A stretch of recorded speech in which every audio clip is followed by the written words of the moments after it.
말씀 마태복음 6장 9절에서 13절입니다. 주님께서 가르쳐 주신 기도 마태복음 6장 9절에서 13절 한 목소리로 우리 주님 가르쳐 주신 기도니까 한 목소리로 천천히 같이 봉독합니다. 마태복음 6장 9절에서 13절입니다. 같이 있습니다. 그러므로 너희는 이렇게 기도하라. 하늘에 계신 우리 아버지여, 이름이 거룩히 여김을 받으시오며 나라가 임하시오며 뜻이 하늘에서 이루어진 것 같이 땅에서도 이루어지이다. 오늘 우리에게 일용할 양식을 주시옵고 우리가 우리에게 죄 지은 자를 사하여 준 것 같이 우리 죄를 사하여 주시옵고 우리를 시험에 들게 하지 마시옵고 다만 악에서 구하시옵소서. 나라와 근세와 영광이 아버지께 영원히 있사옵나이다. 아멘. 목사님들 모임에 갔다가 말씀을 재밌게 하는 저랑 연배가 비슷한 저보다 한 살이나 두 살 정도 많은 목사님하고 교제를 하게 됐습니다. 밥을 먹으면서 이런 이야기 저런 이야기 하는데 이분은 저하고 연배가 비슷한데 자녀가 6명이에요. 사모님이 결혼하기 전에 기도하면서 하나님 저 결혼하면 아이 7 놓겠습니다. 그렇게 하나님하고 약속을 해가지고 결혼을 했어요. 그래서 사모님이 나는 7 낳아야 된다 그랬더니 목사님이 깜짝 놀래가지고 무슨 말이냐 그래가지고 아무튼 6까지 낳습니다. 목사님이 도저히 안 돼가지고 몰래 가서 병원에 가서 수술을 했답니다. 그래서 6이 끝이에요. 근데 그분 목사님이 우리 집 가훈이 뭔지 아십니까?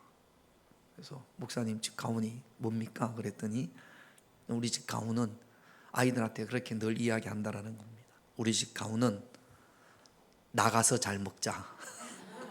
애들이 너무 많으니까 뭐 사놓으면 금방 우린 아들 둘인데도요 있으면 엄청나게 뭐 그렇게 해놓으면 금방 사라지거든요. 6이니까 뭐 이렇게 반찬을 해놓으면 금방 없어지죠. 그래서 나가서 잘 먹자. 그게 그 집 가훈이랍니다. 요즘은 모르겠으나 우리 애들도 초등학교 때 집 가훈 조사해오는 거 있었어요. 가훈 조사해와라. 여러분 가훈은 혹시 있습니까? 집 가훈. 저희는 조금씩 바뀌기는 했습니다만 최종적인 저희 집 가훈은 좋은 나무, 좋은 열매. 그래서 저는 그렇게 생각을 합니다. 좋은 나무가 좋은 열매를 맺는 거니까 좋은 열매가 되기 위해서는 먼저 좋은 나무가 돼야 돼. 그래서 좋은 나무, 좋은 열매를 저희 집 가훈으로 그렇게 정해서 애들한테 써주기도 하고 그랬습니다. 가정에는 가훈이 있고 회사에는 사훈이 있고 학교에는 교훈이라고 그럽니까? 가장 중요하게 생각하는 것 그게 가훈이 되겠죠. 그 가정에서 비전이고 꿈이고 가장 중요하게 생각하는 거 그게 가훈이 될 겁니다. 제가 왜 이 말씀을 드리냐면 예수님 당시 그 공동체들이 있었던 모양이에요. 세례 요한을 따르는 세례 요한의 공동체, 또 누구를 따르는 뭐 무슨 공동체, 그 공동체마다 기도문이 있었다고 합니다. 그 공동체에서 꼭 이루고자 하는 지향하는 우리는 이것을 위해서 기도해야 돼라고 하는 공동체의 기도문이 있었다고 합니다. 세례 요한의 그 공동체도 그런 기도문을 가지고 있었던 거죠. 그래서 한 제자가 예수님께 묻습니다. 예수님, 우리도 무엇을 위해서 기도해야 될지. 세례 요한은 제자들에게 이렇게 기도하라고 가르쳐 줬는데 우리는 무엇을 위해서 기도해야 될까요? 우리 공동체에서 가장 중요한 기도는 어떤 기도입니까? 라고 제자가 예수님께 물었고 거기에 대해서 예수님이 너희는 이렇게 기도해야 돼 라고 가르쳐 주셨습니다. 그 제자 공동체가 바로 우리거든요. 우리도 예수님을 믿는 그 제자 공동체, 믿음의 공동체니까 우리가 기도하는 데 있어서 예수님이 가르쳐 주신 기도, 가장 중요한 기도가 주기도문, 주님께서 가르쳐 주신 기도입니다. 그래서 교회에서 언제부터인가 예배가 끝나면 예배 끝났습니다 그렇게 끝나는 게 아니라 주님께서 가르쳐 주신 기도로 예배를 마치겠습니다. 그래서 예배 끝날 때마다 주기도문을 했습니다. 중요하니까. 근데 이제 이게 우리가 암송을 하다 보니까 익숙하다 보니까 이게 무슨 뜻인지도 모르게 지난주도 말씀을 드렸습니다만 얼음에 바가지 미끄러지듯이 그냥 하늘에 계신 우리 아버지요, 예수님께서 중언부언으로 기도하지 말라고 그랬는데 가장 많이 중언부언으로 기도하는 게 주기도문이 돼버렸단 말이죠. 아무 생각 없이 마음은 딴 데가 있고 입으로만 하늘에 계신 우리 아버지요 이렇게 하는 경우들이 많습니다. 지금도 저 보세요. 몸은 여기 있는데 생각이 다른 데 가신 분들이 있어요. 그래서 말씀을 전하다가 물으면 생각이 다른 데가 있으니까 갔다가 다시 왔는데 목사님이 무슨 말씀을 했는지 전혀 모르는 거죠. 다른 데 가지 마세요. 몸만 여기 있으면 안 되고 생각도 마음도 여기 있어야 됩니다. 절 쳐다보세요. 설교는 귀로 듣는 게 아니라 눈으로 듣는답니다. 제가 이렇게 물으면 잘 모르잖아요. 그분이 생각이 다른 데가 있으니까 목사님 어떻게 잘 아실까? 다 압니다. 그러니까 잘 보세요. 그래서 예수님께서 주님 기도를 가르쳐 주셨는데 첫 번째가 뭐냐면 하나님의 이름을 거룩히 높여드리기를 원합니다. 그렇게 기도하라고 그랬어요. 두 번째는 하나님의 나라가 임하기를 원합니다. 그렇게 기도하라고 하셨고, 오늘 세 번째 기도 제목이 우리 앞에 자막에 있으니까, 화면에 있으니까 같이 한번 읽어보겠습니다. 시작. 하나님의 뜻이 하나님의 뜻이 이루어지기를 원합니다. 그렇게 기도하라고 그랬어요. 하나님의 이름을 거룩히 높여드리기 위해서는 하나님의 나라가 임해야 되고, 하나님의 나라가 임하기 위해서는 하나님의 뜻이 이루어져야 합니다. 이게 연결되어 있는 기도 제목이에요. 하나님의 뜻이 이루어지는 곳에 하나님의 나라가 임하고, 하나님의 나라가 임할 때 하나님의 이름이 거룩히 높여지는 줄로 믿습니다. 그래서 오늘은 하나님의 뜻이 이루어지다에서 하나님의 뜻이 무엇인지, 그리고 하나님의 뜻이 이루어지기 위해서 내가 해야 될 것이 무엇인지 두 가지를 살펴볼 텐데, 다른 데 가지 마시고 꼭 여기 계셔서 말씀을 잘 듣고 말씀을 끝나고 나면 하나님의 뜻이 이거구나, 하나님의 뜻을 위해서 내가 해야 될 것이 이거구나, 두 가지는 여러분들이 마음에 딱 새겼으면 좋겠습니다. 할렐루야. 뜻이 하늘에서 이루어진 것처럼 땅에서도 이루어지이다. 이게 무슨 말씀인지 확 와닿지가 않습니다. 그래서 제가 가지고 있는 영어 성경을 한번 봤어요. 그래서 영어 성경에 있는 것을 요즘은 AI가 있어서 번역을 이렇게 직역으로 하지 않습니까? 그걸 한번 이렇게 영어를 쳐봤습니다. 영어 성경이 된 것을 그 번역기에 한번 돌려봤더니 그 번역기에서 뭐라고 번역이 되냐면, 이제 이거는 그 번역기는 이게 뭐 주기도문인지 뭔지 모르잖아요. 이제 그 영어 단어 그대로 번역을 하니까 이렇게 번역이 됩니다. 당신의 의지는 하늘에서처럼 땅에서도 이루어질 것이다. 이게 번역기가 직역을 한 겁니다. 그러니까 뜻이라는 거, 그래서 제가 주석에 한번 찾아봤어요.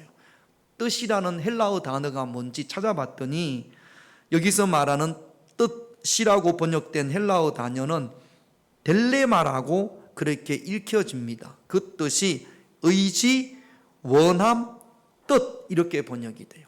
그러니까 하나님이 하고자 하는 일이 땅에서도 이루어지기를 원합니다. 그렇게 기도하라는 겁니다. 예수님께서 하나님이 하시고자 하는 일이 나에게 이루어지기를 원합니다. 하나님이 하시고자 하는 일이 우리 가정에 이루어지기를 원합니다. 하나님이 하시고자 하는 일이 이 나라에 이루어지기를 원합니다. 그렇게 기도하라 예수님께서 말씀을 하셨단 말이죠. 그렇다면 하나님의 뜻이 뭘까요? 하나님의 뜻이라고 하면 많은 하나님의 뜻이 있을 겁니다. 근데 이걸 하나로 딱 압축을 하면 이런 뜻, 이런 뜻, 이런 뜻, 나를 향한 뜻, 저 사람을 향한 뜻, 우리 교회를 향한 뜻, 뭐 하나님의 뜻이 많이 있을 텐데 이것을 하나로 똘똘 뭉치면, 한마디로 하면, 그러면 뭐라고 할 수 있을까?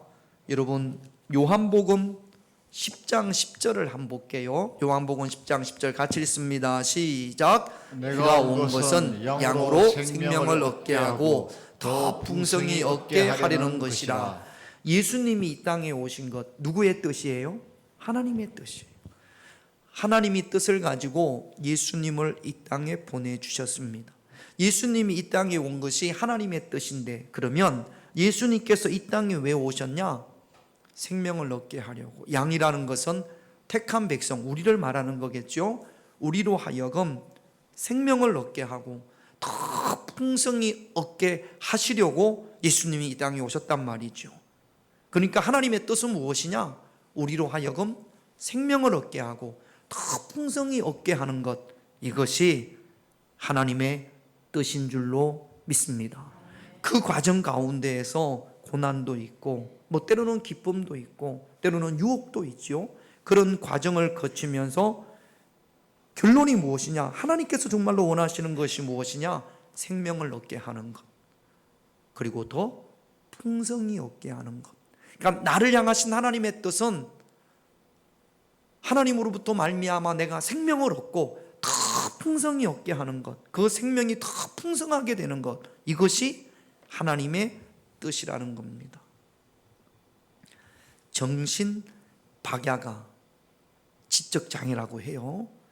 요즘은 정신박야가라는 걸 쳐봤더니 지적장애를 낮게 이르는 말이라고 합니다. 그래서 요즘은 정신박야가라고 사용하지 않고 지적장애라고 한다는데, 지적장애를 아이를 둔 6살짜리 지적장애를 둔 아빠가 있었습니다. 이 아이는 다른 아이들과 다르게 지적장애를 가졌는데 난폭해요. 자기 마음에 안 들면 분노가 조절이 안 돼요. 막 부시고 깨고 그럽니다. 그 동생이 3살짜리가 있는데 6살짜리가 동생이 마음에 안 들면 뭐 동생을 머리를 땅바닥에 그냥 짓이기고 밟아 뿌리고 그냥 뭐 옆에 있는 걸로 그냥 위험한 거죠. 막 그냥 부시고 막 그럽니다. 뭐 부모가 볼 때는 막 기겁을 하는 거죠. 깜짝깜짝 놀라는 거죠. 아이의 병을 고치기 위해서 최선을 다했습니다. 우리나라에서 안 돼서 미국까지 가서 권위자를 만나서 어떻게 하면 이 아이가 조금이라도 더 정상적인 삶을 살 수 있겠느냐, 의학적으로 방법이 없답니다. 그러면서 뭐 이런저런 이야기를 다 해보면 결론은 그거라는 거죠. 이 아이의 병을, 장애를 조금이라도 호전시킬 수 있는, 좋게 하는 방법은 부모의 사랑밖에 없다. 아이를 사랑할 때 이 아이가 조금이라도 더 정상적인 삶을 살 수 있습니다. 이 장애가 극복될 수 있습니다라고 이야기를 하더라는 겁니다. 근데 이 아빠가 가끔씩 마음에 쑥쑥 생각되어지는 것이 뭐냐면, 얘가 그만 죽었으면 좋겠다, 그런 마음들이 불쑥불쑥 들더라는 거예요. 왜냐하면 동생 때문에 혹시라도 3살짜리 동생한테 피해가 갈까봐, 이런 마음이 안 들으면 막 이런 걸로 동생을 그냥 막 이렇게 폭행을 하니까, 이제 더 커지면 힘이 더 세지면 그 동생이 더 위험할 거 아닙니까? 반대로 또 동생이 어떻게 할 수도 있잖아요. 그래서 아마 장애를 중증 장애를 둔 부모님들의 마음 가운데 이런 마음들이 불쑥불쑥 생기지 않을까 생각을 합니다. 그만 죽었으면 좋겠다. 그런 마음이 들면 소스라치게 놀라기도 하지만 그런 마음이 매 순간마다 이 아이 때문에 힘들 때마다 어려울 때마다 죽었으면 좋겠다. 그런 마음이 들더라는 거예요.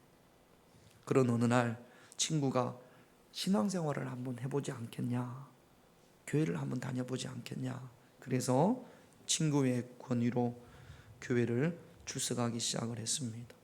얼마 동안 교회를 나가다가 고난주간에, 이제 우리가 4월달이 되면 부활절이고 그 전에 고난주간이 있는데, 고난주간에 목사님이 이사야 53장 말씀을 가지고 말씀을 전하는데, 그날 이 아빠가 은혜를 많이 받았습니다.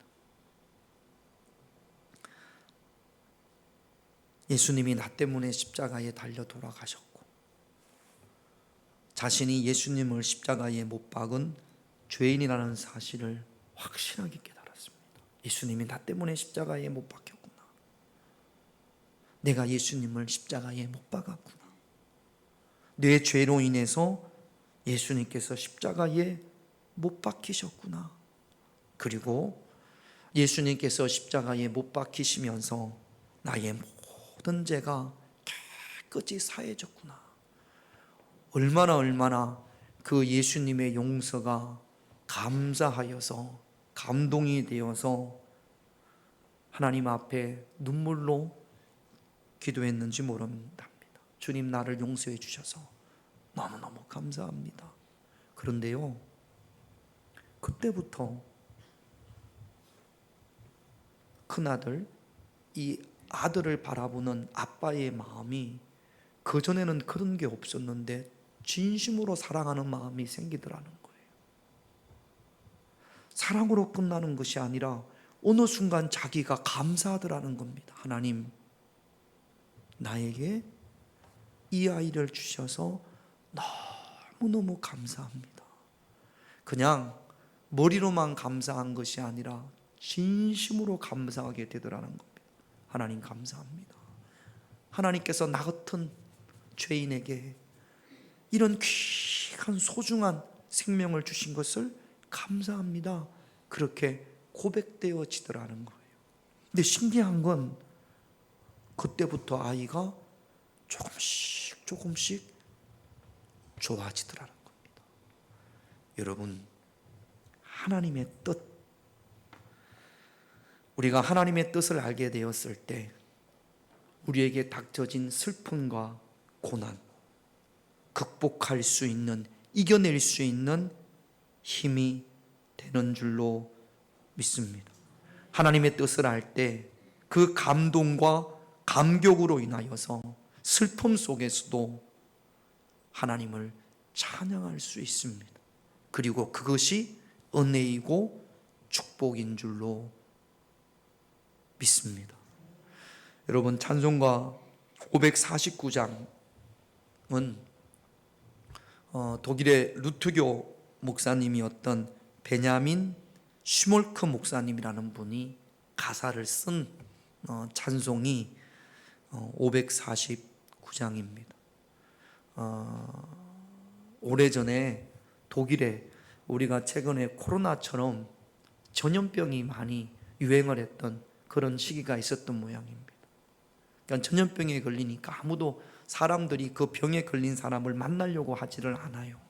근데 이제 이 슈몰크 목사님네 부부가, 목사님과 사모님이 멀리 떨어져 있는 마을에 전염병이 돌아서 아무도 거기를 가려고 하지 않는데 이 두 분이 가서 아침 일찍 가서 다 동네에 신방을 하고 기도해주고 저녁 늦게 집으로 왔습니다. 그랬는데 아들만 둘이 놓고 신방을 갔다가 저녁 때 왔는데 집에 불이 났어요. 집에 불이 나서 다 타버렸습니다. 불 났습니다. 눈 뜨세요. 불 나요. 불이 났어요. 아들이 죽었어. 두 아들이. 여러분, 자녀가 이렇게 화재로 인하여 죽었으니 하나님의 일을 위하여 신방을 간 그 사이에 집에 불이 나서 두 아들이 죽었지 않습니까? 그 슬픔은 이루 말할 수가 없죠. 두 아들을 잃은 슬픔이야말로 누가 어떤 말로 위로가 되겠습니까? 목사님 사모님이 그 슬픔 가운데 기도하면서 이분들이 신앙 고백을 합니다.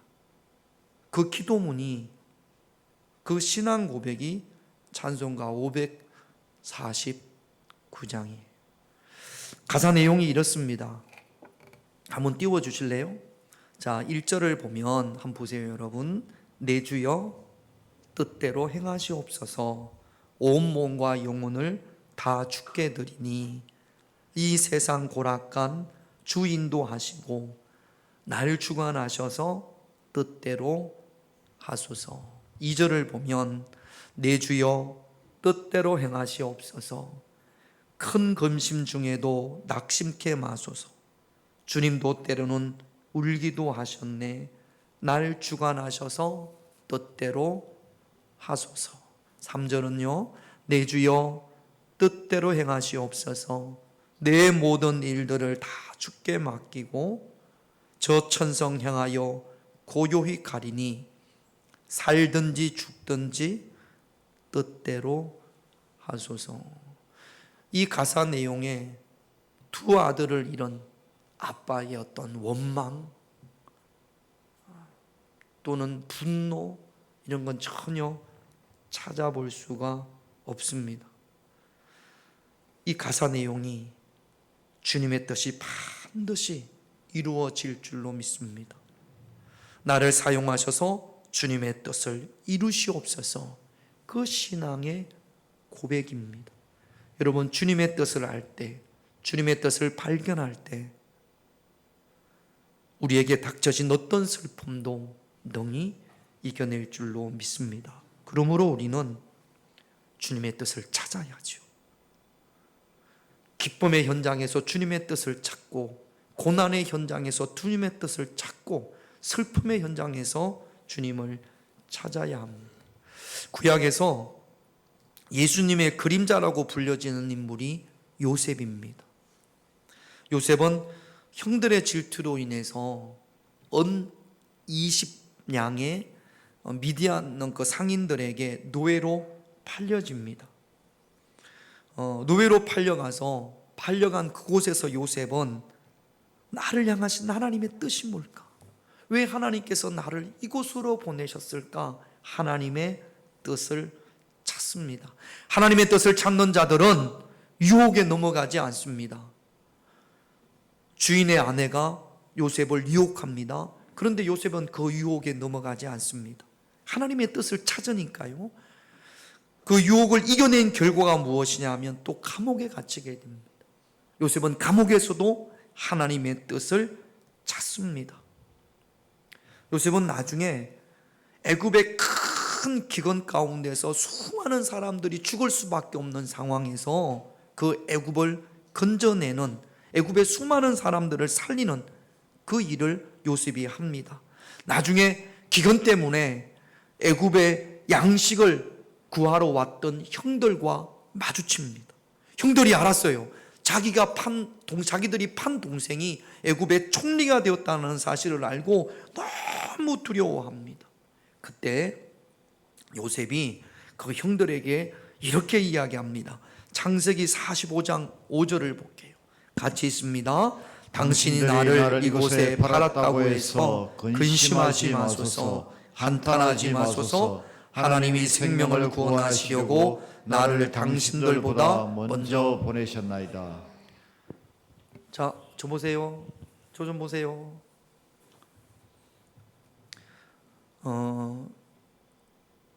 여러분, 형제가 여러분을 200만 원 받고 팔았어요. 인신매매를 했어.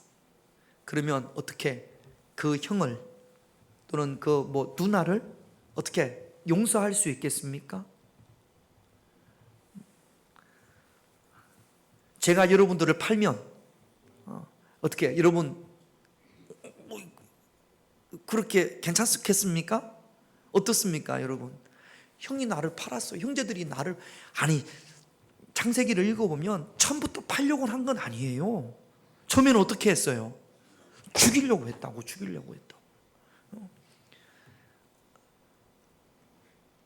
평생 안 볼 겁니다. 원수니까.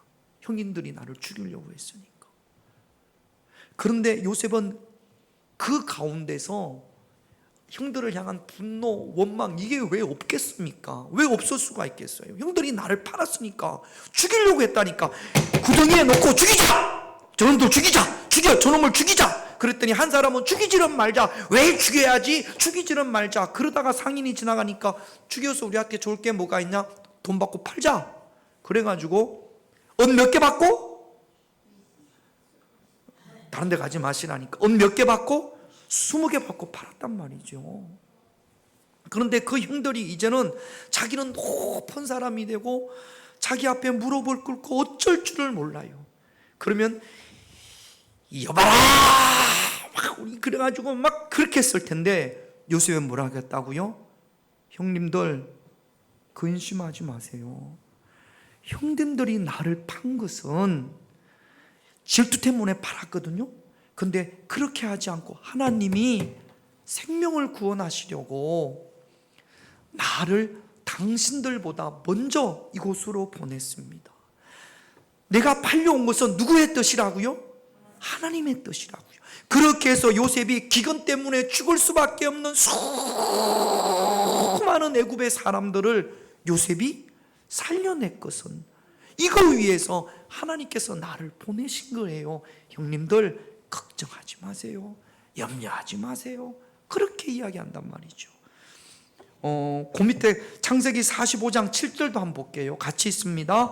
하나님이 큰 구원으로 당신들의 생명을 보존하고 당신들의 후손을 세상에 두시려고 나를 당신들보다 먼저 보내셨나니. 당신들의 생명과 당신들 후손을 세상에 두시려고. 요 당신들이 누구냐면 이스라엘이에요. 이스라엘의 요 사람들이 살았기 때문에 나중에 이스라엘이 되는 거거든요. 그러니까 요셉이 지금 뭐라고 그러냐면 이스라엘을 만드시려고 하나님께서 나를 먼저 당신들보다 이곳에 보내셨습니다. 그렇게 지금 요셉이 형들한테 이야기하는 겁니다. 이게 뭐예요? 요셉이 찾은 하나님의 뜻이란 말이죠.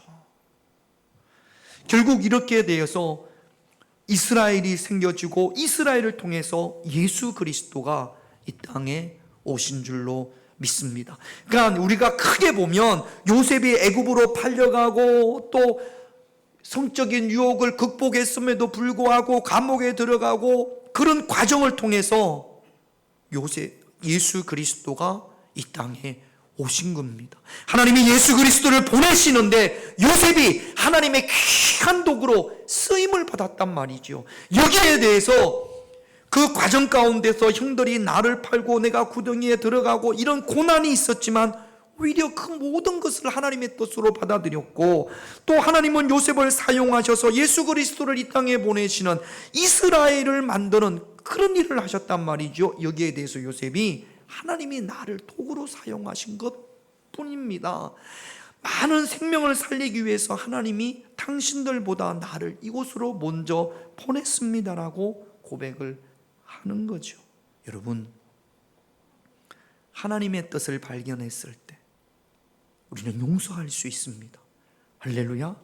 하나님의 뜻을 모르면 이게 요셉이 하나님의 뜻을 발견하지 못했으면 형들에 대한 미움이 이만저만이 아니었을 겁니다. 그러나 하나님의 뜻을, 요셉은 그렇게 하나님의 뜻을 발견했기 때문에 기꺼이 형들을 용서할 수 있었던 거죠. 요한복음 4장에 보면 예수님께서 사마리아를 지나시다가 한 우물에 앉아 계십니다. 그때 한 여인이 물 기르러 오는데 예수님께서 자기를 소개해요. 영원하도록 솟아나는 샘물 그리스도에 대해서 예수님께서 그 여인에게 소개를 합니다. 제자들이 동네로 가서 음식을 구해와서 예수님한테 예수님 저희가 음식을 구해왔습니다. 드시지요? 그랬더니 예수님께서 뭐라고 말씀하시냐면 요한복음 4장 34절을 한번 볼게요. 같이 있습니다. 시작. 예수께서 이르시되 나의 양식은 나를 보내신 이의 뜻을 행하며 그의 일을 온전히 이루는 이것이니라. 아멘. 지금 좀 춥습니까? 예. 이거 좀 켜서 추우신 분들이. 자, 잘 들리시죠? 예수님의 뜻은 무엇이냐? 예수님께서 그렇게 말씀을 하세요. 나의 양식은 그의 일을 온전히 이루는 것이다. 그러니까 예수님은 육신의 음식보다도 하나님의 뜻을 찾고 그 뜻을 행하시는 것을 더 중요하게, 더 귀하게 여긴 거죠. 그러니까 여러분, 우리도 예수님처럼, 요셉처럼 하나님의 뜻을 찾아야 될 줄로 믿습니다. 하나님의 뜻은 아까 처음에 말씀을 드렸습니다. 우리로 하여금 생명을 얻고 그 생명을 더 풍성케 하는 것, 최후의 승리를 얻는 것, 이것이 하나님의 뜻입니다. 그러므로 모든 일을 통해서 우리는 나를 향하신 하나님의 뜻이 무엇인지 찾고 그 하나님의 뜻으로 승리할 수 있는 그런 저와 여러분들이 되셔야 될 줄로 믿습니다. 두 번째, 그러면 하나님의 뜻을 위하여 우리가 해야 될 것이 무엇인가? 마태복음 26장 39절을 한번 볼게요. 같이 있습니다. 조금 나아가서 얼굴을 땅에 대시고 엎드려 기도하여 이르시되 내 아버지여, 만일 할만하시거든 이 잔을 내게서 지나가게 하옵소서. 그러나 나의 원대로 맛이 없고 아버지의 원대로. 자, 묻습니다. 하나님께서 예수님을 이 땅에 보내신 이유가 뭐라고요? 다시 묻습니다. 하나님께서 예수님을 이 땅에 보내신 이유가 뭐라고요? 생명을 얻게 하고 더 풍성히 얻게끔 하시기 위해서 하나님께서 누구를 보내셨다고요? 박수 한번 세 번만 칩시다. 박수 세 번만. 시작. 자, 너무 이렇게 막 축 처져 있어요. 저 따라 하세요. 오직 성령이 임하시면, 오직 성령이 임하시면, 자, 이렇게 오직 성령이 임하시면, 예루살렘과 온 유대와 사마리아와 크게 땅 끝까지, 다시 땅 끝까지, 왼쪽부터 내 정인이 되리라, 반대쪽 내 정인이 되리라. 자, 내려요. 예수님께서 오신 이유가 뭐라고요? 생명을 얻게 하고 더 풍성하게 하기 위해서 예수님께서 오셨단 말이죠. 그래서 예수님은, 자, 저 보세요. 생명을 얻게 하고 더 풍성히 얻게끔 하기 위해서 예수님을 이 땅에 오셔서 어떻게 되셔야 돼요? 그렇죠. 십자가에 못 박혀야 우리로 하여금, 우리에게 생명이 얻어지고 더 풍성하게 됩니다. 할렐루야. 자, 그러면 십자가에 못 박히는 게 재밌어요? 즐거워요? 기뻐요? 십자가에 못 박히는 게 힘들까요? 좋을까요? 어려울까요? 너무너무 아플까요? 안 아플까요? 아파요. 예수님도 아팠을까요? 안 아팠을까요? 얼마나 아팠는지 십자가에 한번 못 박아볼까? 너무너무 아팠을까요? 안 아팠을까요? 너무너무 아팠을까요? 자. 여러분 중에 혹시 예수님 대신에 내가 예수님과 같은 입장이 되면 저도 십자가에 못 박힐 수 있습니다. 저는 십자가에 못 박히겠습니다. 혹시 그런 분 계신가요? 충분히 저는 십자가에 못 박힐 수 있습니다. 이게 쉽지 않은 일이죠. 십자가에 못 박힌다는 게, 우리가 가시만 하나 박혀도 아픈데 십자가에 못 박힌다는 게 얼마나 어렵겠습니까? 예수님도 육신을 가지고 있다 보니까 예수님도 배고프고 피곤하고 다 다 느끼거든요. 그러니까 십자가에 못 박힌다는 게 얼마나 힘든다라는 것을 예수님도 너무나 잘 알고 있었어요. 그래서 하나님께서 예수님을 이 땅에 보내신 이유는 우리로 하여금 생명을 얻게 하고 다 풍성히 얻게 하기 위함인데, 자기가 이 땅에 온 이유는 양으로 하여금 생명을 얻게 하고 다 풍성히 얻게 하기 위함인데, 근데 그게 쉽지 않은 일이라고요. 십자가에 못 박힌다는 게. 그래서 십자가를 지시기 전에 마태복음 26장 39절을 볼게요. 같이 있습니다. 조금 나아가사 얼굴을 땅에 대시고 엎드려 기도하여 이르시되, 내 아버지여, 만일 할만하시거든 이 잔을 내게서 지나가게 하옵소서. 그러나 나의 원대로 마시옵고 아버지의 원대로 하시옵소서. 여러분, 예수님은 육신의 몸을 가지고 있어요. 그래서 십자가의 고통이 얼마나 큰지를 알아요. 그래서 십자가를 지시기 전에 자기를 보내신, 생명을 얻게 하고 더 풍성하게 하기 위해서 예수님을 보내신 그 하나님 앞에 기도하기를, 십자가 안 지면 안 될까요? 십자가 안 지면 안 될까요? 십자가 이 잔을 내게서 지나가게 하시면 안 되겠습니까? 여러분, 겟세마네 동산에서 예수님께서 기도하신 이 내용은 육신을 입고 계신 성자 예수님의 뜻과 양으로 하여금 생명을 얻게 하고 더 풍성케 하시기 위한 하나님의 뜻이 충돌되는 것이라고요. 지금 예수님이 원하는 것과 하나님이 원하는 것이 같아요? 틀려요? 틀려요. 예수님은 십자가 안 졌으면 좋겠어. 그러나 하나님은 십자가를 지는 방법밖에 없다고 하세요. 그러니까 지금 예수님과 하나님의 뜻이 충돌합니다. 지금 예수님께서 땀방울이 핏방울이 되도록 기도하셨어요. 그러니까 처절하게 기도하신 겁니다. 그리고 예수님의 결론이 무엇이냐면, 나의 원대로 마시옵고 아버지의 원대로 하옵소서. 그렇게 지금 예수님께서 기도하십니다. 이 이야기는요, 예수님께서 기도하시면서 3번 제자들을 깨우셨거든요. 그러니까 오랫동안 기도하신 겁니다. 기도하시면서 예수님께서 하신 것이 나의 원대로 마시옵고 아버지의 원대로 하옵소서라고 기록되어져 있지만, 예수님께서 이 겟세마네 동산의 기도를 통하여서 땀방울이 핏방울이 되도록 기도하면서, 하나님, 나 십자가를 지겠습니다라고 지금 결단한 내용이거든요. 그게 쉽지 않으니까 끊임없이 십자가를 질 수 있도록 하나님 앞에 도움을 구하는 거죠. 내 뜻이 아닌 하나님의 뜻이 이루어지기를 예수님께서 기도한 겁니다. 양으로 하여금 생명을 얻게 하고 더 풍성히 얻게끔 하기 위해서 예수님께서 자기 자신을 내어 드린 거죠. 내 뜻대로 마옵시고 아버지의 뜻대로 하옵소서.